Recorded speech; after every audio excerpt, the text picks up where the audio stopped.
Hai korang, untuk video hari ni ada nak tunjuk dengan korang kita punya kemah 8 ke 12 orang. Kali ni kita dah bawa keluar version yang terbaru tak? Korang nak tahu tak macam mana? Jom tengok video dia sampai habis.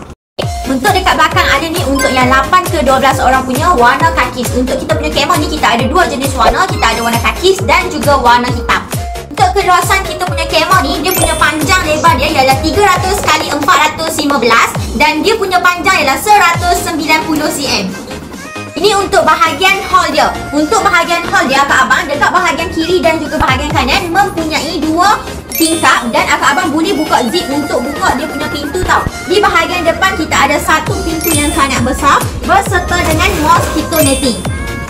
Untuk kita punya version yang terbaru ni, dia dah tak ada dua bilik dah tau akak abang. Kita hanya ada satu bilik sahaja, tapi bilik yang sekarang ni dia sangat besar. Letak dah bahagian dalam bilik, satu katil king pun boleh ataupun nak letak dua katil queen pun boleh juga, tak ada masalah.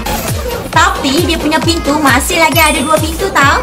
Okey, untuk yang terbaru ni dia punya canvas kita akan gantikan dia dengan yang makin tebal tau. So bahagian bilik akak abang akan dapat satu tingkap dekat bahagian sini dan dua mini poket dekat bahagian kiri dan juga bahagian kanan. So kalau akak abang berminat dengan kita punya kemah-kemah yang terbaru ni, jangan lupa dapatkan dekat back dekat bawah sekarang tau. Bye bye, see you korang dekat next video dia.